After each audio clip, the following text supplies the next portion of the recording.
He was a billionaire's heir. She was the artist his mother forbade.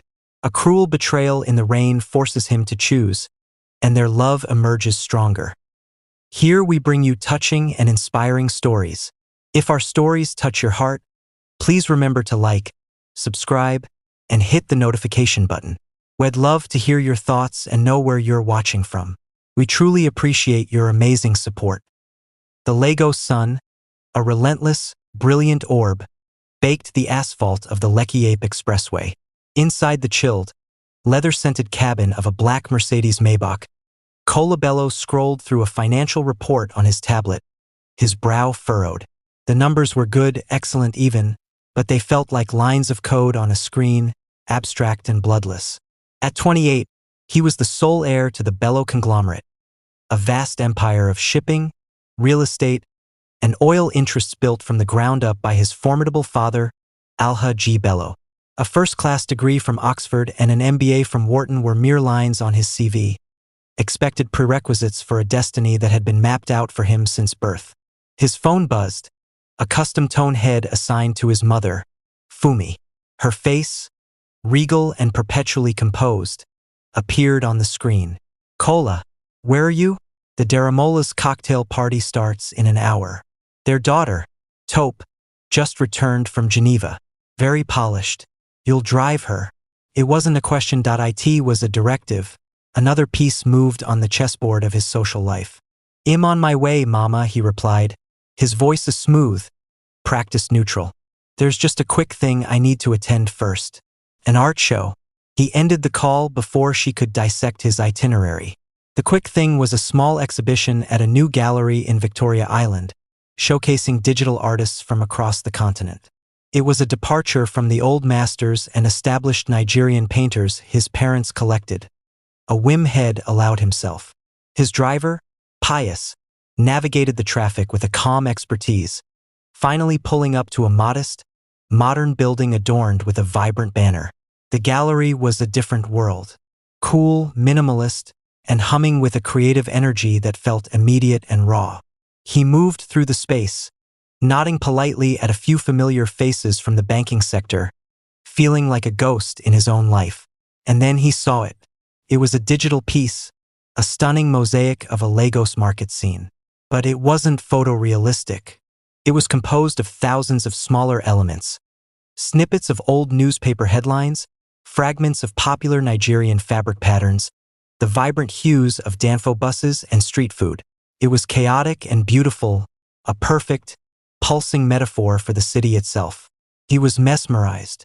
"You look like you've seen a ghost," a voice said beside him. It was warm, laced with amusement. He turned.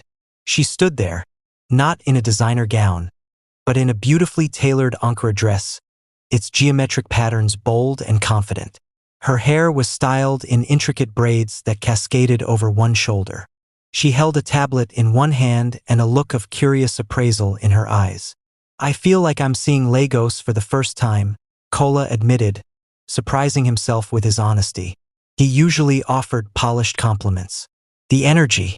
You've captured the noise and the life of it." A smile touched her lips. "That's the idea. Most people just see the chaos. I try to show the rhythm within it." "You're the artist?" "Adore and Wheeze," she said, extending a hand. Her grip was firm. "And you are?" For a fleeting second, he considered giving her the corporate answer. "Kola Bello of Bello Holdings." But the words felt heavy and wrong in this space. "Kola," he simply said. They talked. He learned she was self-taught, a graphic designer by day who created this art by night. She was from Surulere, and she spoke of her neighborhood not with apology, but with a fierce, proud affection. She debated the merits of digital versus traditional art with a passion that made his boardroom presentations feel sterile. She laughed, a full, unself-conscious sound that cut through the gallery's hushed atmosphere, and he found himself laughing with her, truly laughing, for the first time in months. He forgot about the Daramola's party. He forgot about Taupe from Geneva. For an hour, he was just Kola, a man fascinated by a woman who saw the world in patterns and pulses of light. As he finally prepared to leave, duty calling him back to his other life, he looked at her again. This piece, Is it for sale? She grinned. To the highest bidder, of course. Even artists have to eat. He bought it on the spot for a sum that would have made his accountant wince, but it felt like the most worthwhile investment he'd made all year. I'd like to see more of your work, he said as Pius held the car door open. It was a line, but it was also the most genuine thing he'd said all evening. Adaora looked at him, her head tilted, seeing past the expensive suit and the waiting luxury car to the man slightly bewildered by his own actions. Maybe you will, Cola, she said, her smile hinting at a world far away from cocktail parties and corporate mergers. Maybe you will. Settling into the back seat, Cola glanced back at the gallery. Adaora was already talking to another guest, her hands moving animatedly. The report on his tablet lay forgotten. For the first time in a long time, the emptiness he carried was filled not with the noise of business, but with the quiet, thrilling promise of something new. He didn't know it yet, but he had just made a purchase far more significant than a piece of art. He had found the first thread of a new pattern, one his mother had most certainly not designed. The Bello mansion in Ikoyi was not merely a home, it was a statement. Set behind high, white walls topped with discreet security systems, it sprawled across manicured grounds, a monument to wealth that was both imposing and impeccably tasteful. Inside, the air was perpetually cool and carried the faint, clean scent of lemon polish and imported flowers. Silence reigned, broken only by the soft, efficient footsteps of the domestic staff. At the head of this empire, both literal and figurative, sat Fumi Bello. She held her morning meeting with the chief housekeeper in the sun-drenched breakfast room, her posture ramrod straight even as she delicately sipped her Earl Grey tea. Her gaze, sharp and missing nothing, swept over the perfect arrangement of orchids on the table. The silver for the dinner party on Saturday must be polished again. Beezy, she said, her voice calm but leaving no room for debate. I noticed a faint watermark on a salad fork last time. It is a small thing, but small things are what separate excellence from mediocrity. Yes, Ma, Beezy replied, bowing her head slightly before making a note on her tablet. This was Fumi's domain. While her husband, Al-Haji, built his empire in ports and boardrooms, she had meticulously constructed her own. A world of social connections, unspoken rules, and flawless appearances. Her life's work, her masterpiece, was her son, Cola. She had polished him, educated him, and prepared him to not only inherit his father's business but to elevate the Bello name to its ultimate zenith. And a crucial part of that elevation was the woman by his side. Later that afternoon, she summoned Cola for tea. He found her on the veranda, overlooking the Olympic-length swimming pool that glittered like a sheet of turquoise glass. Cola, my dear, she began, pouring him a cup without asking. I trust you are recovered from your artistic diversion last night. The way she said artistic made it sound slightly frivolous, a childish hobby. The Daramolas were disappointed you didn't make it. Taupe is a lovely girl. Sharp. Her father sits on the board of 3 major banks. Cola took the cup, bracing himself. It was a prior engagement, Mama. The gallery was quite interesting. I'm sure it was, Fumi said, her smile not quite reaching her eyes. But one must be careful with these new trendy spaces. They often attract people who are more interested in being seen than in the art itself. She took a delicate sip. Speaking of being seen, the Adioyos are having a luncheon on Sunday. Their daughter, Folake, has just been made a partner at her firm in London. A real achievement. You will accompany me. It was not a question. It was a calibration, a subtle adjustment to his trajectory. Mama, my Sunday is, he started. Free, she finished for him. I already had Pius clear your schedule. It's important, Cola. These connections are the bedrock of everything. Your father's business is built on relationships. Our family's standing is maintained by them. She began to lay out her design with the precision of a general moving maps. She spoke of bloodlines, of family histories interwoven with their own, of mergers that were about more than just companies. She talked about the Adebayo girls' poise, the Joloi heiress' charitable work, the Daramola daughter's intellect. These are the women who understand this life, Fumi said, her voice softening into a tone she used when she believed she was being most persuasive. They know how to host a dinner for 50, how to manage a household of staff, how to represent a family like ours at the state dinner or on the cover of a magazine. They are not distractions. The word hung in the air, subtle and lethal. Kola felt a familiar tension knot in his shoulders. To argue felt like trying to push against a vast, immovable wall. His mother's vision for his future was so complete, so detailed, that any deviation seemed not just rebellious, but illogical. He thought of Adeora's laugh in the gallery, the way her eyes had lit up when she talked about her work. That world felt a million miles away from this veranda, from the luncheons and the state dinners. Felt real.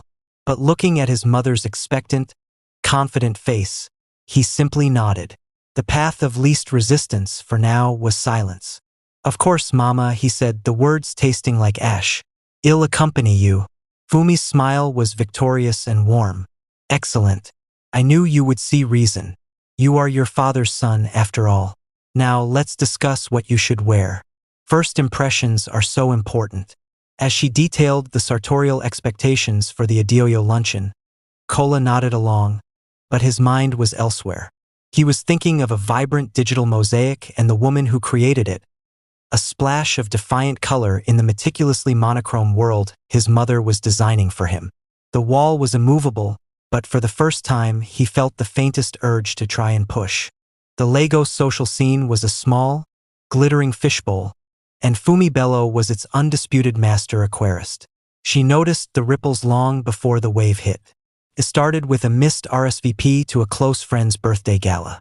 Then, a cryptic comment from Ayabo Jolooi over canapes. "I saw your Kola at that new gallery on 6 last week. Quite the patron of the arts, isn't he? Surprising venue for him." Ayabo's tone had been light, but her eyes were sharp with curiosity. Fumi's smile never wavered. "He has a diverse range of interests," Shed replied, her voice a smooth deflection. But internally, an alarm bell, finely tuned over decades of social warfare, began a low, persistent chime. The ripples became a wave a few days later. Her personal assistant, a discreet young woman named Amaka, entered the sitting room where Fumi was reviewing floral arrangements for an upcoming charity ball. Amaka held a tablet, her expression carefully neutral.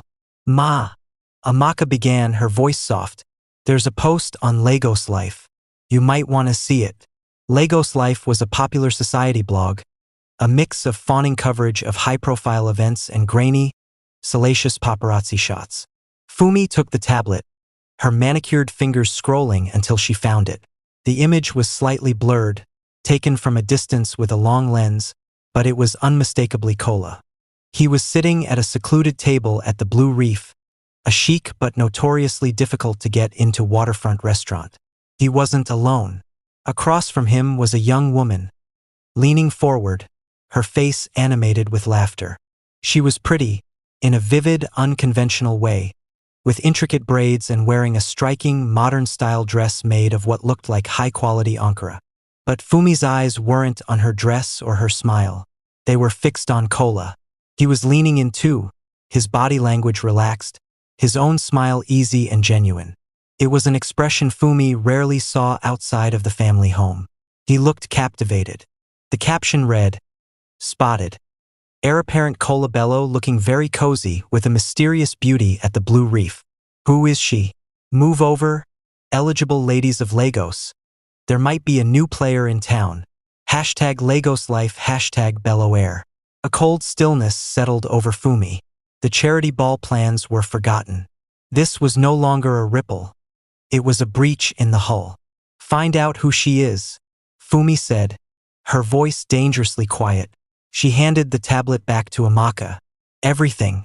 By this afternoon." Amaka nodded and left. Fumi remained seated, her spine rigid.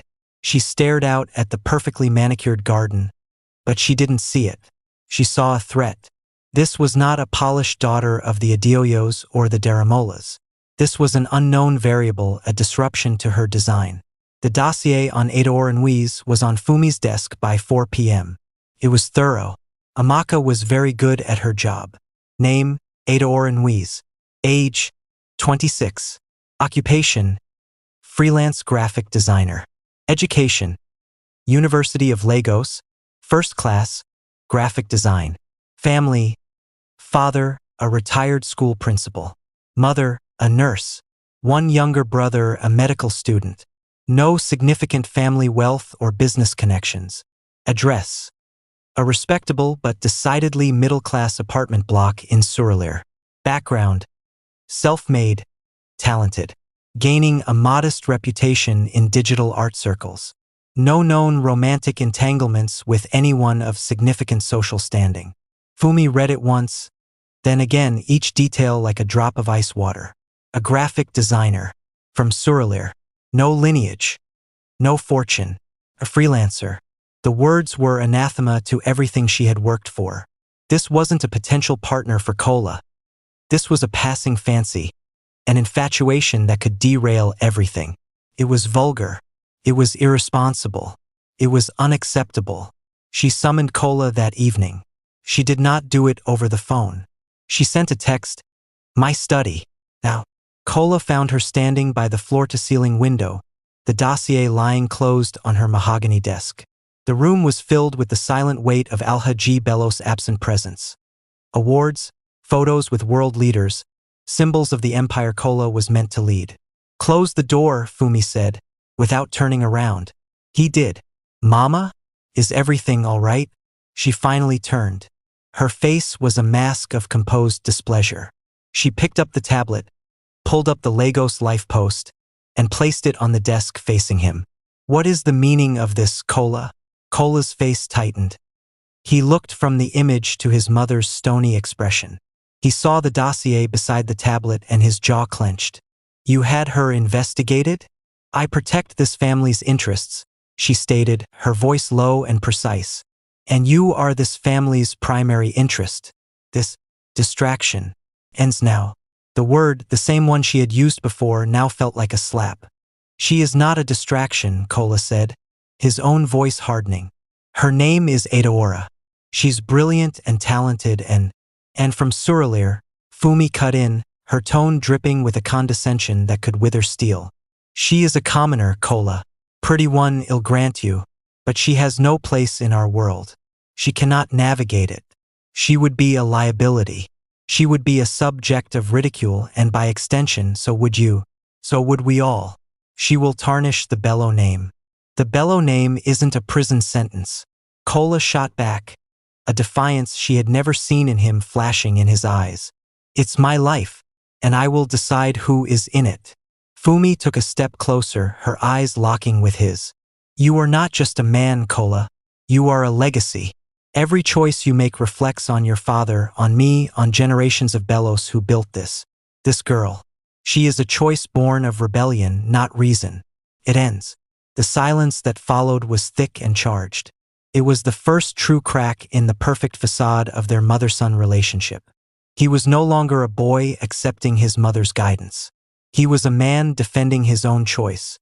"No, Mama," he said, the words quiet but absolute. "It doesn't." He turned and left the study, closing the door softly behind him, a finality in the click of the latch. Fumi stood alone, the cold certainty of battle settling in her heart. Her design was being threatened, and Fumi Bello did not lose. The clandestine nature of their relationship, once a thrilling secret, now felt like a shackle after the confrontation with his mother. Kola and Adaora were forced into the shadows, their meetings becoming more infrequent and fraught with a new tension. Their dates were no longer at trendy waterfront restaurants but in the quiet, anonymous privacy of his Ikoyi apartment, a property his mother never visited. Even there, Adaora sometimes felt a faint, lingering chill, as if Fumi's disapproval could seep through the walls. Adaora felt the change in him. The easy laughter was sometimes replaced by a preoccupied silence. He'd check his phone more often, a slight frown creasing his brow after a call from the family home. She knew, without him having to detail the arguments, that she was the source of the strife. "Shall come around," Kola would insist, pulling her close on the sofa, his voice trying to convince himself as much as her. "When she sees how amazing you are, when she gets to know you." But Adaora, raised in the practical, straightforward world of Surrelir, was less optimistic.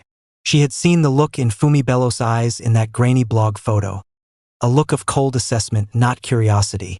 She knew the stories of old money dynasties, the unbreachable walls they built around themselves. Kola, Shed say softly, tracing the line of his jaw. Some doors aren't meant for people like me, and that's okay. What we have here, this is enough for me. But it wasn't enough for him. He wanted the world to see the woman he loved. He wanted to stop hiding. The change started subtly. Edoora began feeling unusually tired. The vibrant smells of the city she loved, the sizzling suya, the pungent aroma of street-side fish fry, suddenly turned her stomach. A deep, intuitive knowing began to bloom within her, a mixture of sheer terror and dizzying joy. She bought 3 different pregnancy tests, needing the irrefutable evidence of multiple blue lines. She sat on the cool tiles of her bathroom floor, the positive tests lined up in a row like a jury delivering a unanimous verdict. Her future, which had once felt like a blank canvas she was boldly painting, suddenly seemed like a predetermined script she hadn't been given. She waited 2 days before telling him, wrestling with how to frame the news. Was it a blessing? A crisis? When he arrived at her apartment that evening, he found her not at the door with her usual bright smile, but sitting curled up on her balcony, watching the bustling life of Surrelir below. "Hey," he said, concern immediately etching his features. He knelt before her, taking her hands. "What's wrong? Are you sick?" She took a deep breath, her eyes glistening. "Kola, I'm pregnant." The words hung in the humid air between them. For a moment, he was utterly still, his brain processing the seismic shift those 2 words represented. He saw the fear in her eyes, the uncertainty. And then, a wave of emotion so powerful it stole his breath washed over him. It wasn't fear.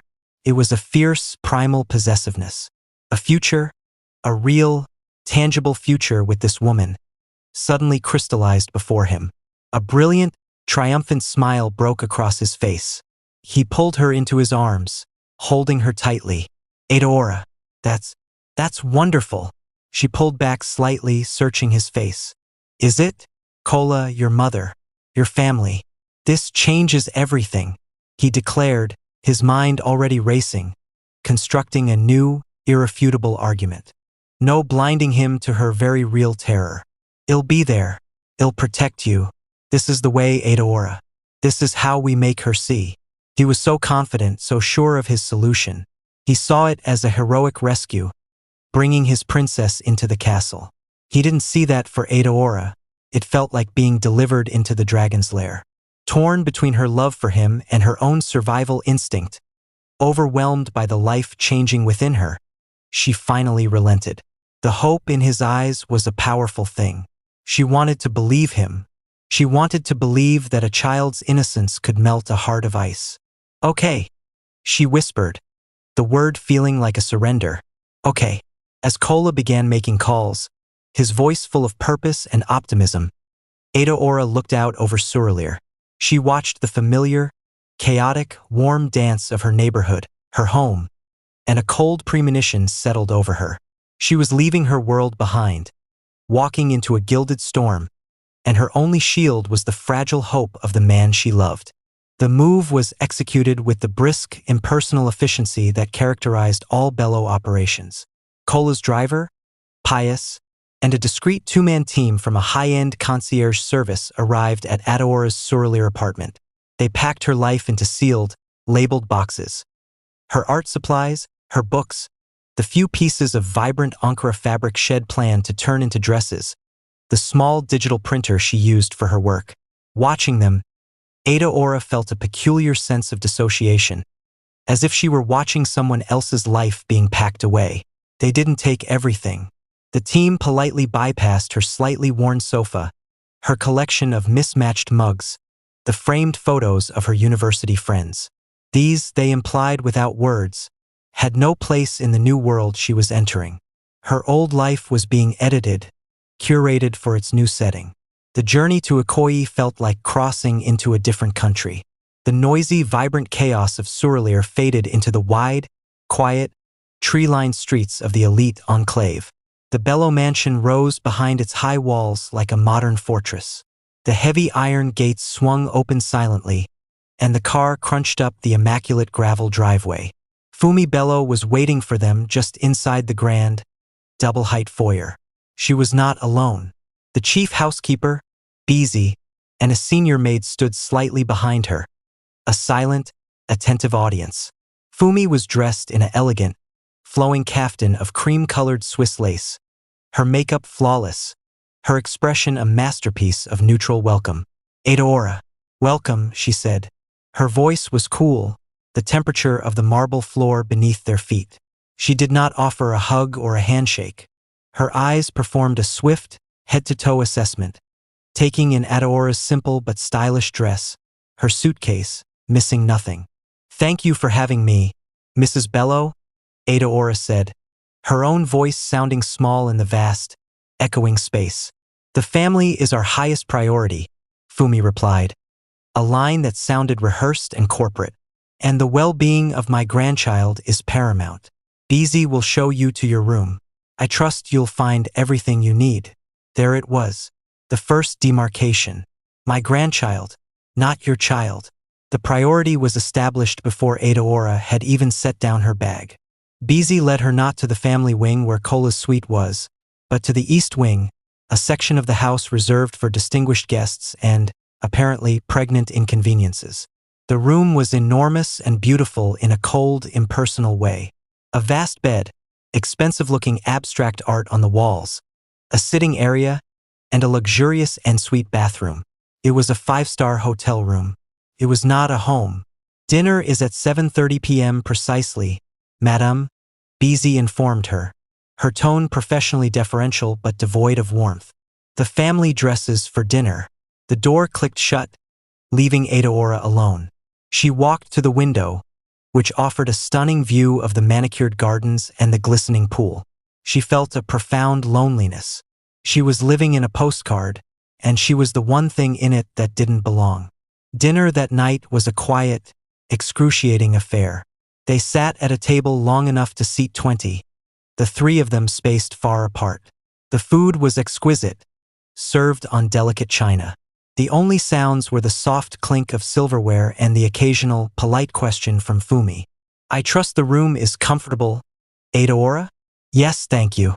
The air conditioning can be quite vigorous. Do let Beezy know if you are too cold." "I will, thank you." Cola, sitting at the head of the table, tried to bridge the chasm. "Adeora is a brilliant artist, Mama. Her work was the highlight of that gallery show." Fumi took a sip of water. "How creative," she said, the word landing with a thud of dismissal. She then turned to Cola. "Your father called from Abuja. The meeting with the minister went well. He expects the papers to be signed by the end of the week." And just like that, the conversation was guided back to the world of business and power, a world where Adeora had no point of entry. This became the pattern. Adeora was housed, fed, and monitored. Her presence was tolerated but never acknowledged as part of the family. She was the vessel, the temporary occupant of the East Wing guest room. Fumi's politeness was a weapon, its impeccable courtesy a constant reminder of Adeora's outsider status. She was living in a gilded cage, surrounded by every material comfort imaginable, yet starving for a single ounce of genuine warmth. She spent her days wandering the vast, silent house or sitting in the garden, feeling the curious, pitying glances of the staff. She tried to set up her laptop to work, but the Wi-Fi in her wing was mysteriously and persistently slow. The message was clear. Her old life, her career, her identity as an artist were not welcome here. She was to wait, quietly and out of the way, until her purpose was fulfilled. The hope that had flickered in Cola's eyes felt like a cruel joke. The castle had opened its gates, only to reveal itself as the most beautiful prison she could ever imagine. The days in the Bello mansion bled into one another, each a masterclass in subtle erosion. Adeora felt herself fading, her vibrant colors being slowly washed out by a relentless tide of polished indifference. She was a ghost in the machine of a perfectly run household, her presence an error the system was constantly working to correct. Fumi's strategy was not one of loud arguments or direct cruelty. It was a death by 1,000 polite cuts, each one so small it could be dismissed as imagination, but together they were lethal. It began with the schedule. Meals were served at precise times. If Adaora, battling a wave of morning sickness or simply losing track of time in her silent room, was 5 minutes late for breakfast, the food would be cold, and the staff would have begun the process of clearing away. "We were unsure if you would be joining us, Madame," Beezy would say, her face a mask of apology that didn't reach her eyes. One evening, Adaora walked into the formal dining room to find Kola and Fumi already seated and served. There was no place setting for her. Fumi looked up, a faint expression of surprise on her face. "Oh, Adaora, we weren't sure of your plans this evening. Beezy, please set a place for our guest." The word guest was a tiny, precise needle. She was not family. She was a visitor who had overstayed her welcome. The conversations were a minefield.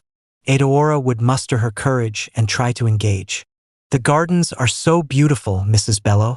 The hibiscus are in full bloom." Fumi would take a sip of wine. "Yes, the landscaper from Singapore is worth every penny. One cannot trust local talent with specimens that delicate." The dismissal of local talent was a clear, pointed barb. Kola, trying to include her, would ask about her work. "Adaora was just telling me about a new digital series she's conceptualizing." He'd say brightly over dinner. Fumi would offer a thin smile. "How modern. I've never quite understood that digital art. It seems so transient, doesn't it? Not like a proper painting you can pass down through generations." She would then turn to Kola. "Speaking of legacy, the curator from the National Gallery is coming next week to discuss the loan of your grandfather's bronze pieces." The subject was smoothly, decisively changed. The staff, taking their cues from the mistress of the house, treated Adaora with a hollow formality. Requests were met with "yes, madam," but often forgotten. A request for a specific tea for her nausea was met with a constant, "We are out of stock, madam." She'd later find the same tea box in the kitchen pantry. If she asked for fresh towels, they would arrive hours later. It was a silent, coordinated campaign of minor neglect designed to make her feel like a burden. Her phone calls home to her family in Surulere became her only lifeline. She'd sit by her window, forcing cheer into her voice. "Yes, Mama. The house is beautiful. Enormous. No, I'm not lonely. Kola is here. They are taking good care of me." She painted a picture of a fairy tale, each lie feeling like a betrayal of the quiet despair she was sinking into. She couldn't worry them. She couldn't admit that the glittering world they thought she had conquered was slowly suffocating her. The loneliness was a physical weight. She missed the noisy, chaotic warmth of her Surulere street, the shouts of children playing football, the gossipy chatter of neighbors, the familiar smell of her mother's cooking. Here, the silence was so profound she could hear the hum of the refrigerator 2 rooms away. She took to wandering the endless, carpeted hallways, her footsteps muffled into nothingness. She'd pause before the stunning pieces of art that adorned the walls, a Ben and Wonwu painting, an antique Ife bronze mask. They were beautiful, but they were artifacts, locked behind glass, meant to be admired from a distance. She felt like one of them, placed on display, valued for her appearance and her utility, but utterly alone. She began spending hours in her room, the door closed, curled up on the vast bed. The initial flutters of the baby, the quickening, were her only comfort, a secret conversation between her and the tiny life inside her, a reminder that she was, in fact, still real. But even that joy was tinged with fear. What world was she bringing this child into? A world of cold marble and colder smiles? A world where its mother was a ghost? She was isolated, not by locks and keys, but by a wall of impeccable manners and unassailable social hierarchy. She was drowning in luxury, and no one could see she couldn't breathe. The rainy season had settled over Lagos with a possessive intensity. For days, the sky had been a low, bruised ceiling, periodically tearing open to release torrents that hammered against the mansion's windows and turned the manicured gardens into a quagmire. The constant drumming on the roof and the leaden gray light seeping into the house seemed to amplify the silence within, deepening Adeora's sense of isolation. She had spent the afternoon in her room, trying to sketch on her tablet, but her focus was shattered. A deep, aching loneliness had taken root in her chest, a feeling that not even the life stirring within her could fully alleviate. She felt like a specimen under glass, perfectly preserved and utterly alone.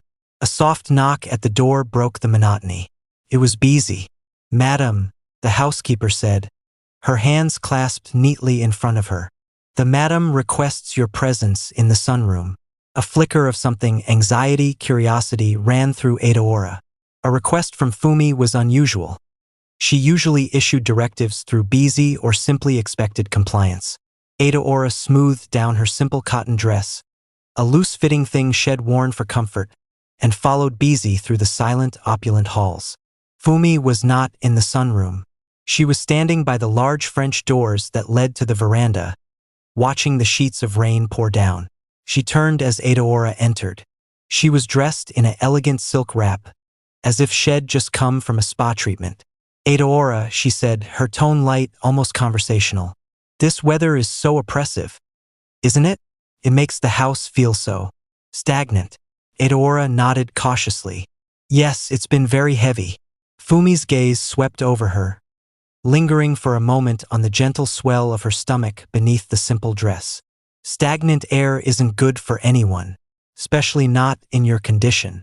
The baby needs fresh air, even if it's wet. It's invigorating." She gestured gracefully toward the garden. Through the water-streaked glass, the gazebo was just visible, its white latticework a blur in the downpour. "Why don't you go and sit in the gazebo for a while?"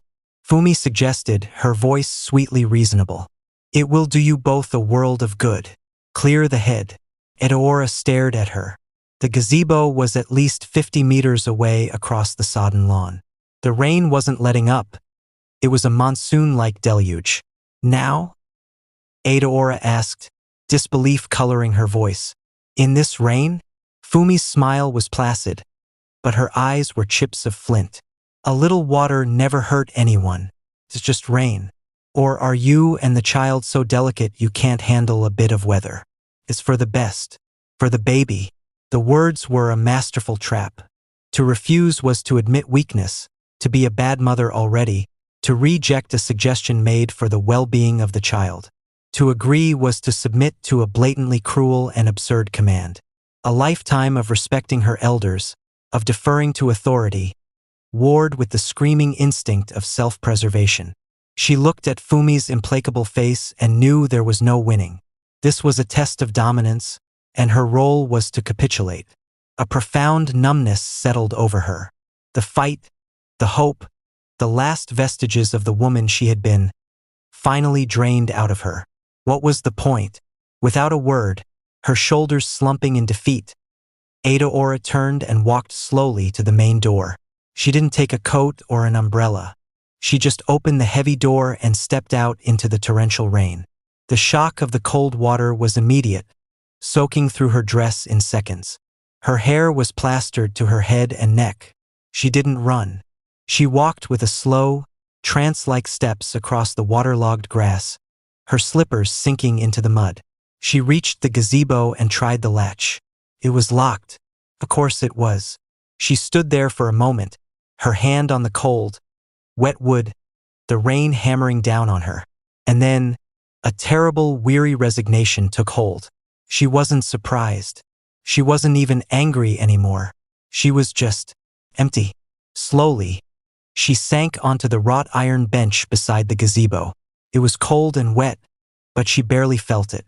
She drew her knees up to her chest, wrapped her arms around her stomach, protecting the one thing in this world that was still truly hers, and let the rain fall. She didn't cry. The tears felt pointless, washed away before they could even form. She just sat there, motionless, a statue of despair in the drowning garden, letting the storm rage around her. The physical discomfort was nothing compared to the desolation inside. This was her place, outside, on the periphery, unwanted. She accepted it now. The gilded cage had finally revealed its true nature. It had no shelter for her at all. She was just something to be left out in the rain. The merger documents were signed. The port acquisition, a deal worth hundreds of millions, was finally, officially part of the Bello Empire.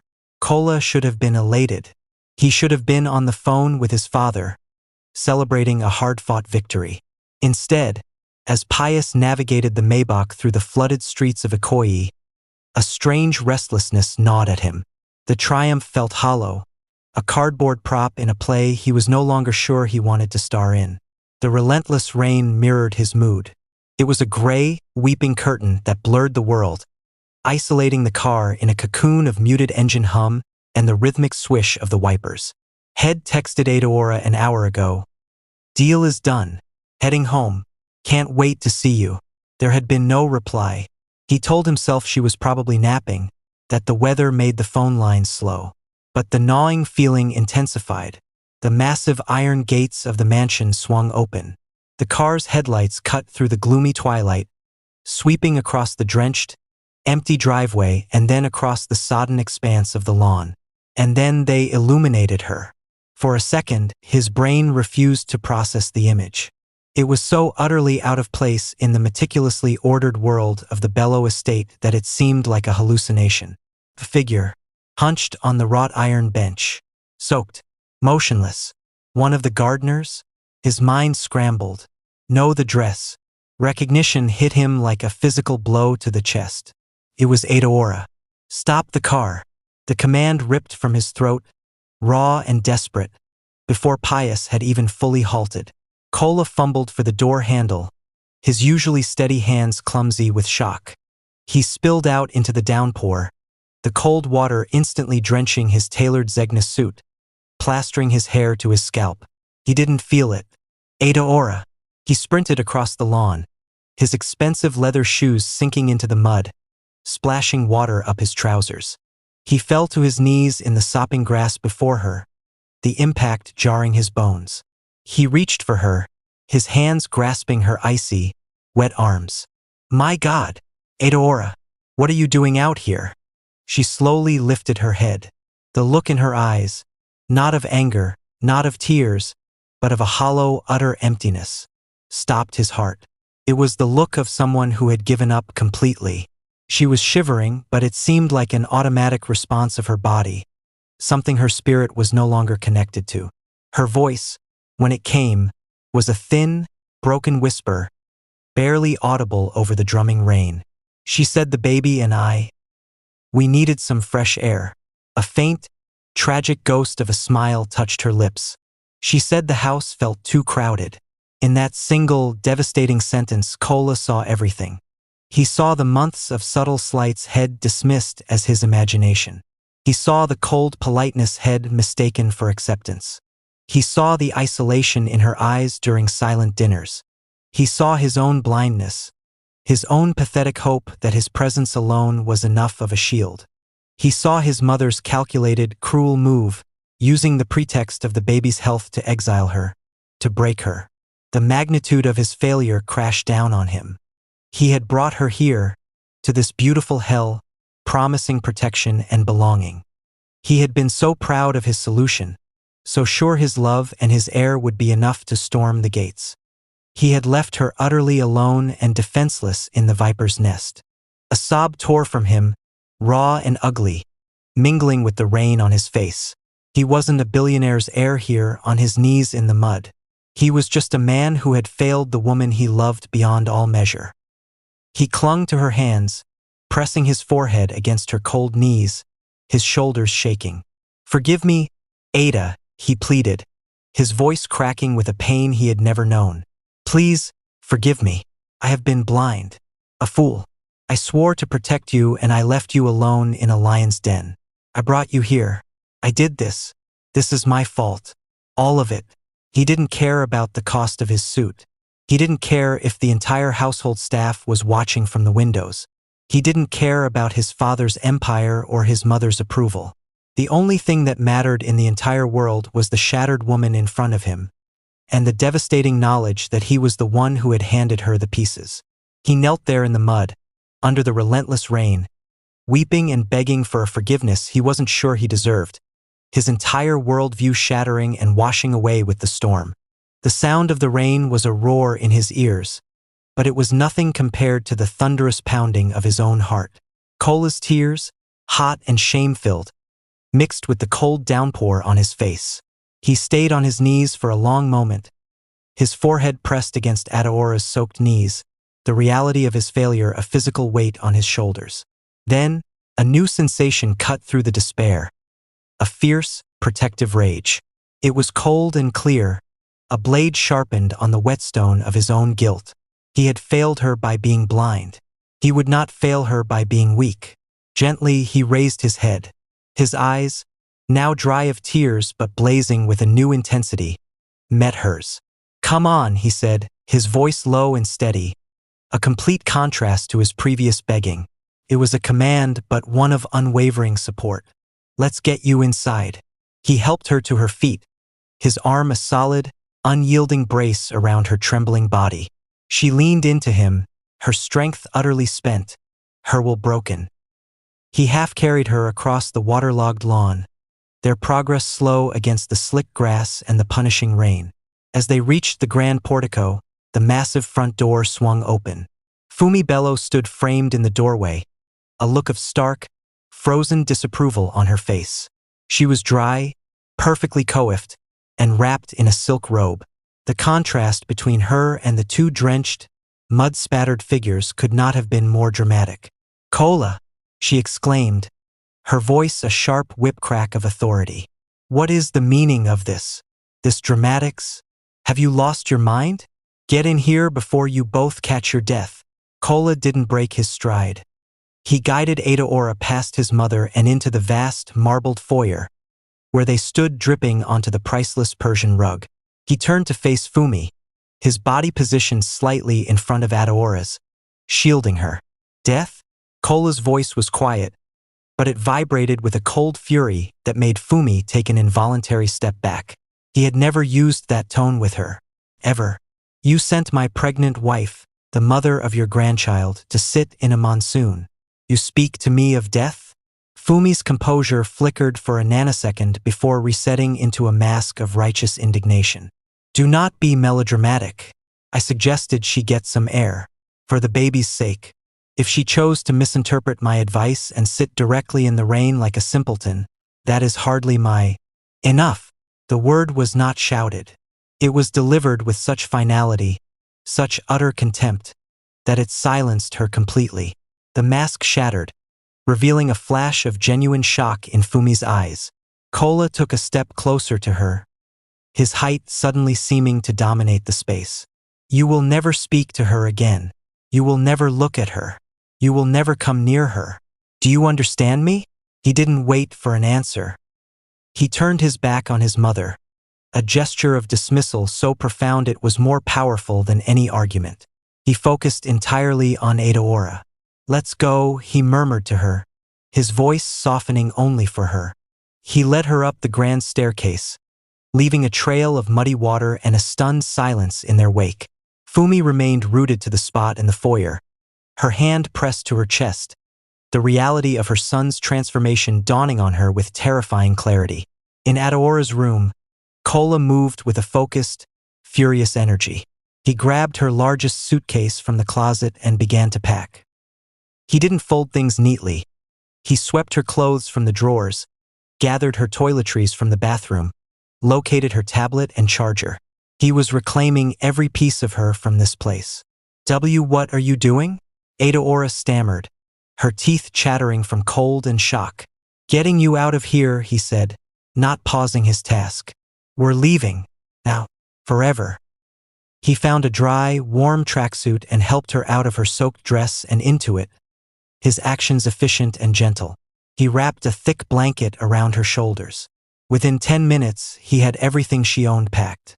He zipped the suitcase closed with a definitive sound. He took her hand, picked up the suitcase with the other, and led her back downstairs. Fumi was still there, having not moved. Her face was pale, her lips a thin, tight line. She said nothing. She just watched them, her eyes wide with a mixture of fury and something that looked almost like fear. Cola didn't glance in her direction. He walked straight out the front door, into the rain that was finally beginning to ease, and helped Adeora into the waiting Maybach where Pius, his face a careful blank, held the door open. He threw the suitcase in the trunk, slid in beside Adeora, and pulled the door shut. "Drive, Pius," he said, his voice firm. "Where to, sir?" "Anywhere that isn't here."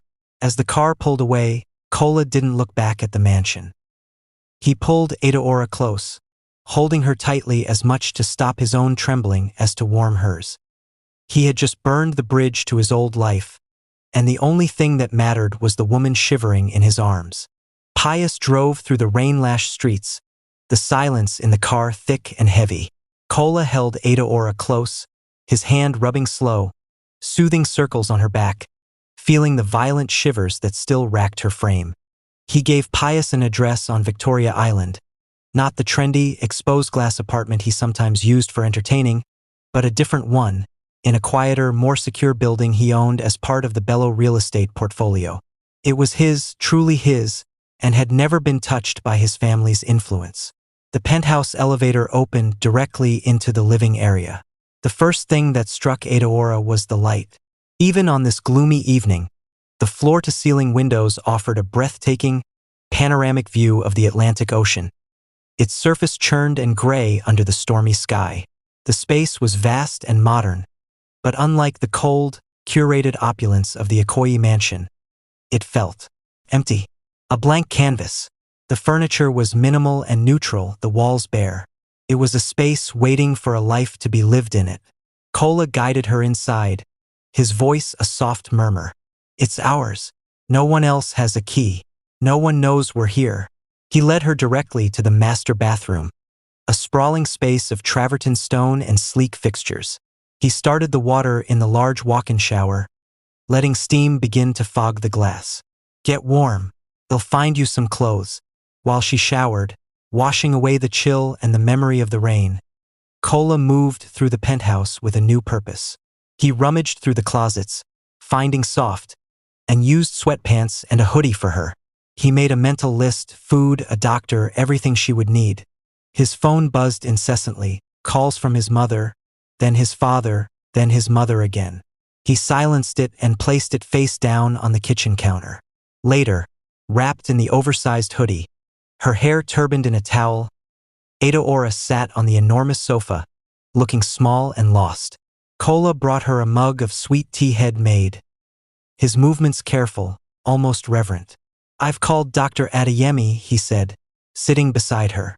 "She's the best obstetrician in the city. She's coming first thing in the morning to check on you. And I've asked Ayachuka to come." Adeora looked up, a flicker of recognition in her eyes. Ayachuka was a beloved, no-nonsense caterer from Surulere who had cooked for countless community events. She was known for her fierce warmth and her legendary pepper soup. "You remember her?" Kola asked, a small smile touching his lips for the first time. "She's retired from big events, but she's agreed to come help us here. To cook for you. Proper food.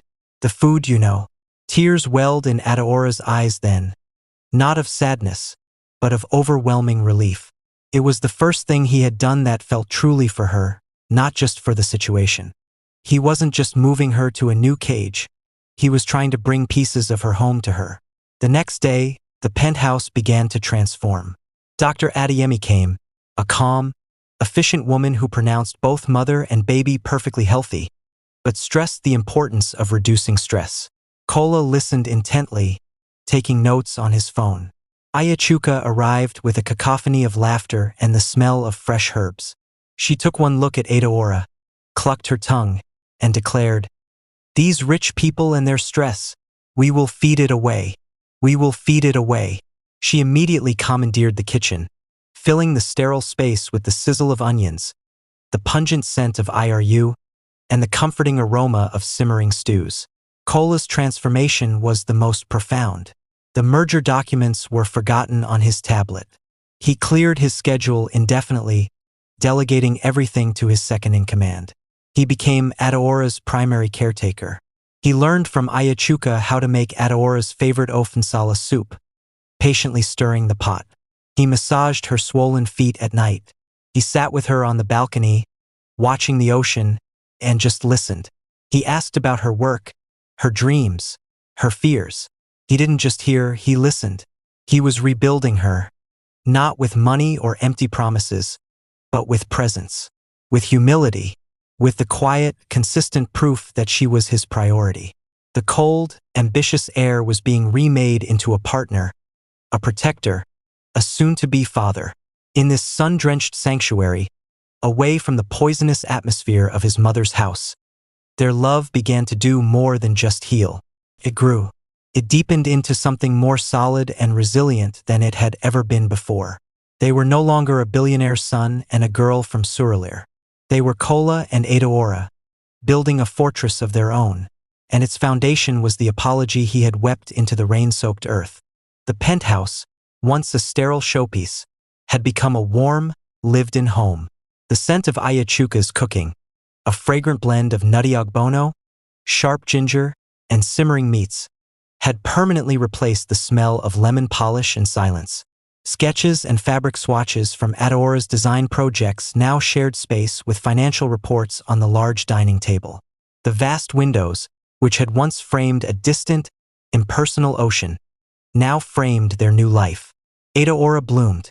The hollow look in her eyes was gone, replaced by a calm, steady light.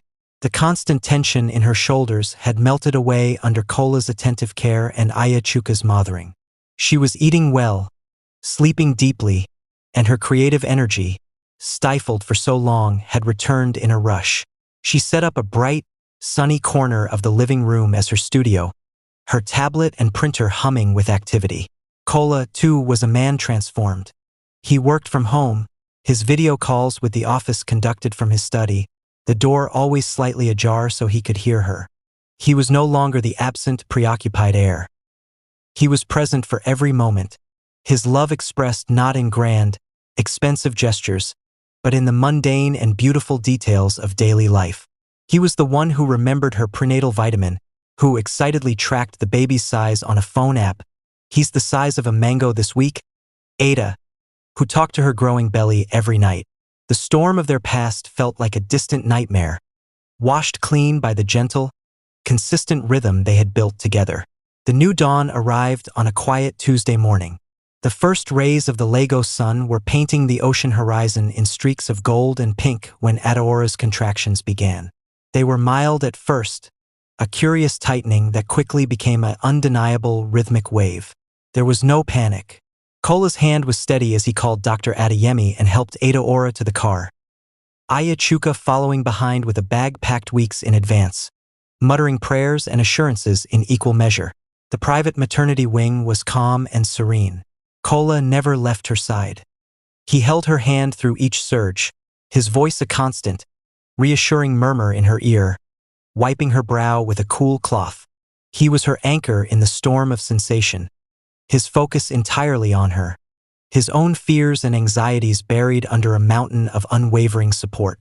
When the moment finally came, after hours of intense effort, the world narrowed to that single bright room.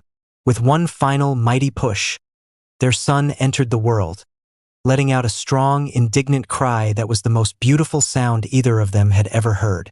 Dr. Adeyemi placed the tiny, squirming, perfect baby on Adaora's chest. He was covered in the evidence of his struggle, his face scrunched and red, with a shock of dark hair, and, when he finally blinked open his eyes, they were Kola's bright, intelligent eyes staring out at the world. Tears streamed down Kola's face unchecked. He knelt beside the bed, one hand resting on Adaora's head, the other gently touching his son's tiny, curled fist. He looked from his son's face to Adaora's exhausted, radiant one, and his heart felt so full he thought it might break. "Chibik," Adaora whispered, her voice hoarse but filled with awe. She looked at Kola. "Our strength. God is our strength." Kola could only nod, emotion robbing him of speech. He leaned forward and kissed her damp forehead, then pressed a gentle kiss to his son's head, breathing in his sweet, new scent. In that moment, holding his family, the Bello name, the empire, the legacy, it all fell away. He was not his father's heir. He was a father. The Bello name would now be carried forward by this tiny, perfect child, a child born not of social obligation or dynastic strategy, but of a love that had been tested, humbled, and forged in fire until it was unbreakable. They named him Chibik Bello. As Adeora nursed him for the first time, and Kola watched them, his arm around them both, he knew a completeness no business deal, no amount of wealth, no social approval could ever provide. The sun had fully risen now, flooding the room with light. The storm was over. A new day, a new generation had begun. The first weeks with Chibik were a blissful, exhausting cocoon. The penthouse was filled with the soft sounds of his cries, the gentle lullabies Adeora sang, and the constant, reassuring presence of Aya Chuka, who ruled the kitchen with a benevolent iron fist, ensuring Adeora was well-fed and rested. Kola was a hands-on father, changing diapers with a focused intensity usually reserved for boardroom negotiations and walking the floor with Chibik at 3 a.m., whispering stories of the empire he would one day inherit, or perhaps, Kola mused, the art gallery he might start instead. The outside world felt distant. Kola's phone, once a constant source of demands, was largely ignored. Messages from his father's office were delegated. Messages from his mother went unanswered. The silence from the Ikoyi mansion was a wall he had no intention of scaling. The first crack appeared via his father. A simple text message, unadorned with the usual corporate polish. "Congratulations, son. Al-Haji and I are happy for you. His name is strong." It was signed simply, "Dad." Kola stared at it for a long time. It was not an apology, not an endorsement of his choices, but it was an acknowledgement. A thread, however thin, had been thrown across the chasm. A week later, a package arrived. It was delivered by a nervous-looking junior assistant from Bello Holdings, not the family driver. Inside, nestled in tissue paper, was an exquisitely crafted silver rattle, antique and undoubtedly priceless. Alongside it was a tiny, handmade cashmere blanket, so soft it felt like a cloud. There was no note. The gifts were pure fumi, impersonal in their perfection, yet deeply personal in their intention. They were artifacts of a world of lineage and heirlooms. They were also a peace offering. Adeora held the blanket, her fingers tracing the impossibly fine weave. "It's beautiful," she said quietly. She looked at Kola, her expression unreadable. She must be longing to see him. Kola's first instinct was to refuse it, to send it back. The memory of Adeora sitting in the rain was a scar on his soul. But he looked at his wife. Not a victim, but a mother, a woman of profound strength and surprising grace. He saw no bitterness in her eyes, only a quiet understanding of a grandmother's ache. "She doesn't deserve to," he said, his voice hard. "It's not about what she deserves, Kola," Adeora replied softly. "It's about who Chibik is. He is her grandson, and he is a chance to start a new story." The call came the next day. Kola's phone lit up with the Ikoyi mansion's number. He was about to send it to voicemail when Adeora placed her hand over his. "Answer it," she said. He did, his voice cold and formal. "Yes, mother." There was a pause on the other end, a rare hesitation from the always composed Fumi Bello. "Kola," her voice sounded thinner, older. The gifts. I hope they were suitable." "They were," he replied, his tone not yielding an inch. Another pause. Then the words clearly costing her a great deal. "I would like, if it is permissible, to see my grandson." Kola's jaw tightened. He looked at Adeora, who was watching him, holding a sleeping Chibik. She gave a small, almost imperceptible nod. "You may visit," Kola said, the words feeling like stones in his mouth. "Here, tomorrow afternoon, for 1 hour." The silence on the other end was stunned. Fumi Bello was not summoned. She was not given conditions. "I understand," she finally said. The next day, at precisely 3 p.m., the penthouse elevator dinged. Fumi Bello stepped out. She was impeccably dressed as always, but her armor seemed less impenetrable. She held herself stiffly, her eyes taking in the warm, lived-in space, the artwork on the walls that was clearly Adeora's, the playmat on the floor. She looked out of place. Adeora stood in the center of the room, holding Chibik. She didn't smile, but she wasn't cold. She was regal in her new motherhood, possessed of a quiet authority that demanded respect. Mrs. Bello Adeora said, her voice calm. Fumi's eyes went directly to the baby. All her poise seemed to dissolve for a moment, replaced by a raw, naked yearning. May I? She asked, her voice barely a whisper. Adeora hesitated for a fraction of a second, then gently transferred the sleeping baby into his grandmother's arms. Fumi held him as if he were made of the most delicate glass, her perfectly manicured hands supporting his head with a surprising tenderness. She looked down at his face, at the features that were a perfect blend of her son and this woman she had tried so hard to reject. She didn't speak for a long time. She just held him, and as she did, something in her rigid posture seemed to soften, to melt. He has his father's eyes, she said finally, her voice thick with an emotion she couldn't name. Yes, Adeora said. He does. Fumi looked up, her gaze moving from Chibik to Adeora. The apology, when it came, was not eloquent. It was stiff, awkward, and all the more real for it. I was wrong, she forced out. In my actions, I did not see clearly. It was not forgiveness, but it was a beginning. A first fragile step on a very long road. Kola watched from the doorway, his arms crossed. The anger was still there, a protective coil in his chest. But he also saw the thaw. He saw the woman who had built walls around her heart to protect her family finally meeting the one thing that could breach them all. Unconditional love. As Fumi reluctantly handed Chibik back, her hour concluded. She looked at the little family. Her son, the strong, resilient woman, and their beautiful child. The home was filled with a love she had not built and could not control. It was stronger than her disapproval, more powerful than her social codes. She left not with a victory, but with a humbling. The rain had been destructive, but it had washed away the old, making room for something new. The sun, warm and forgiving, streamed through the windows, shining on the family Kola had chosen to build for himself. It was a foundation stronger than any legacy built on bloodlines alone. It was built on love, and it was, finally, unbreakable.